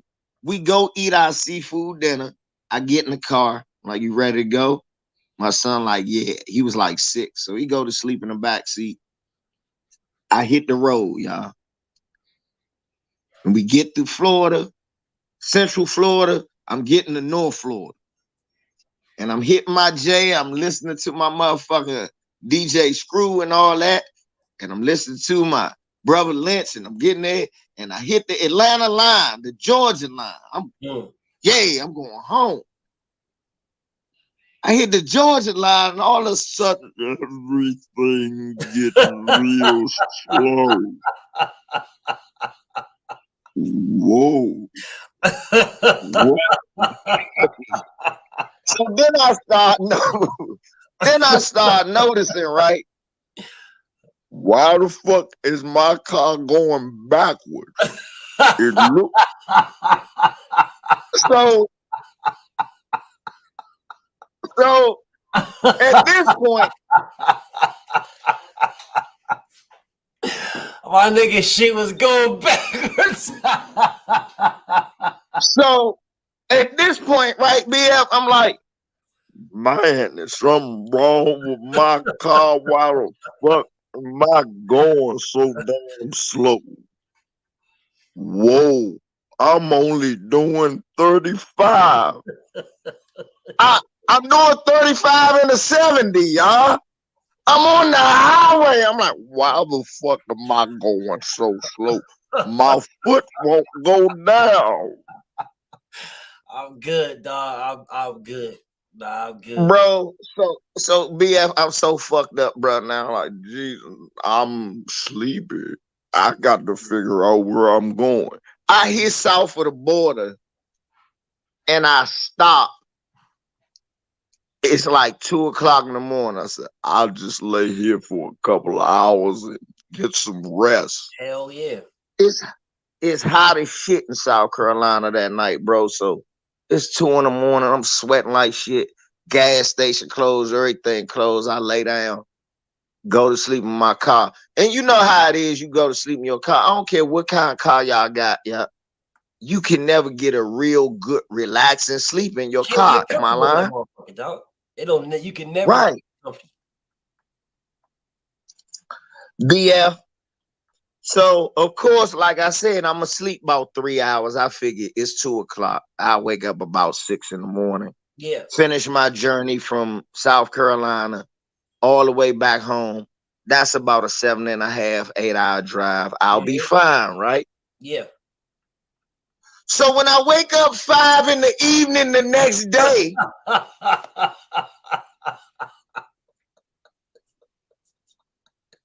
like, what the fuck? What in the fuck? Now the whole time Jabari in the backseat sleep. Hell. I done left the car on, AC running. Y'all, my shit on E-. Gas light glowing. I'm like, what the fuck? I done slept for 13 fucking hours in a car. Hell. I get up. I'm parked right in front of the bathrooms there in south of the border. Anybody ever been to south of the border? Y'all know what I'm talking about. Yeah. It's a big ass line of bathrooms. So I go in that line of bathroom and it's like Austin Powers. Cause I pissed for 28 minutes.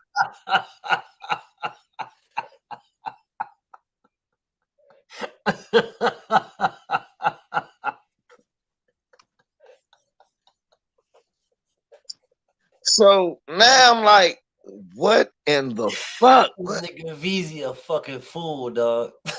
Bro, I done missed so many calls. My dad done called me, son, you all right? You make it home? Oh yeah, I'm well rested too, but I ain't home. Niggas calling me. I thought you said you was gonna be home by 2 or 3 today. I said, well, it'll be 2 or 3 at night because I've been asleep in my car for 12 hours. Nigga said, how you sleep in a car for 12 hours? I said, eating these fucking gummies. Yeah, I can't do it, dog. I can't fuck with it. So now, right. So now keep in mind, as much weed as I smoke, BF, and I don't drink, I'm just a weed smoker. Much weed as I smoke, bro, motherfucker offer me a gummy, I'll be like, no, nigga, no, that's okay. I got shit to do. I can't do it. I can't do it. I had my experience with them motherfuckers, dog, and I ate 2 and it didn't fuck with me. It didn't do nothing. And I had 2 more, and I just, popped them motherfuckers. I ate one, didn't do nothing. Then I was like, well, I got one more. I'll eat the last one. Ate the 4th one. Dog, when them motherfuckers hit, it was like they all hit me all at one time. I swear on everything. I was standing looking at the wall, and I was asking myself one question for hours. It's like, where did this come from? Like anything I look at, it was where'd that come from? Where'd the paint come from? The paint, okay, well, what did colors come from? Colors is colors real? You know what I'm saying? Shit, I'm over this motherfucker. I'm sitting here bro. I thought I was about to die, bro, because then I'm sitting here, thinking to myself like, is life for real out this motherfucker? Like, I close my eyes? Are my eyes really closed? Can I see? It's still dark. Is darkness a thing, bro? I'm in this motherfucking spazzing, bro. Man, I was tripping the fuck out, bro. Off of 4 gummies. I was fucked up. I don't never want to get like that, man. I'm sitting here like, man, if I hold my breath, is that really, would I really die if I hold my breath? If death's really a thing, you know what I'm saying? When you die, what happens to you? Do you really go anywhere? Man, I'm asking myself all kinds of fucking crazy ass questions. I'm sitting here, I turn the lights off. I'm like, is it really dark in this motherfucker? Is that really a thing? I turn the lights back on. I'm like, man, is light really a thing? I'm staring dead at the light bulb. Like, man, it's really fucking but really, how fast do the light travel? Them high nigga questions. I was going, man, I'm sitting here looking at the light, staring dead in the light bulb. Like, is this really fucking with my eyes? Do I really see this shit? Is this really a thing? Man, I'm like, all right, bro, what I'm going to do is this. Never eat these motherfuckers. Bro, I tried to go to sleep. And I'm like, is sleep for real? I swear to God, bro, on everything I love. I thought I was going to die. I thought it was it. I was like, that's it, bro. It's it for me. And then when I thought that, I was thinking to myself, well, is death even real? Is this motherfucker even real, bro? Then I'm thinking to myself, like, do I really see people? Are people even, is it a thing in my imagination? Is it just me? Am I the only motherfucker in the world? Where the talk come from? Man, I'm out this motherfucker. I was in a bad way. I'm trying to go to sleep. Look, man. Like Nelson in the comments said, man, I was the same way. Nelson was out there looking like Jon Stewart on How High. You ever look at the back of a $20 bill? You ever look at it on weed, man? Is a guy in the bushes? Red team go. Red team. I was done, bro. Man, that was it for me. That was definitely it for me. Hey, but shit, VZ, man, listen, man, it was an honor having you in the building, man. Tell the people how they can find you. Man, y'all can find me on LVZ, No Buck Dancing Allowed. That's NBA if you shorten it, but it says No Buck Dancing Allowed Talk. Or you can find me on The One LVZ, THE, the number 1 LVZ. It all go together like, where my bitches? And you can find me on YouTube or Instagram under that name. And then there we go. You can find me on Twitter calling white supremacists, and rolling with my man BFTB, telling these hoe ass boxers, man, get your bitch ass in the ring and fight, nigga. Facts. I can't go to the job talking about, nah, I don't want to work with him. He too good. I'm gonna wait for y'all to pay me some more. Facts. And I'm subscribed to all them motherfuckers, and I don't get no notifications. Just in case y'all curious, you're not gonna get a notification either. But subscribe to my homie. You're not gonna get one. Subscribe to my homie, bro. You know what I'm saying? And when he goes live and I'm on that motherfucker, I'm gonna share that bitch. Because that's the only way y'all gonna get a notification. Otherwise, you ain't gonna never know when he's on. But shit, man, let me wrap this motherfucker up. I'm about to get something to eat, man. It was an honor and a blessing to have my homie LVZ in the building. You know, the platform is open for you whenever you want to come back and chop it up with the guy, bro. BF is here for my brother VZ, man. Much love and respect. Make sure y'all follow my homie, bro. Follow my brother VZ, man. Go follow him. He be talking that shit. And he'll be cracking the fuck up. Man, that motherfucker funny as hell naturally. Just naturally funny. You know what I'm saying? So make sure y'all follow my brother, man. Follow my brother. Make sure y'all fucking listen to what he got to say, because he'll put out some really, really fucking good ass information, some gems. But the shit's gonna be funny when he does it. You know what I'm saying? Shit gonna be funny. Anyways, man, I'm up out of here, man. Peace and blessings to everybody, man. Shout out to the mighty LDBC. Shout out to my brother VZ. I'm on to the next one. Peace and blessings, y'all. Peace, bro. Peace. We kid. out.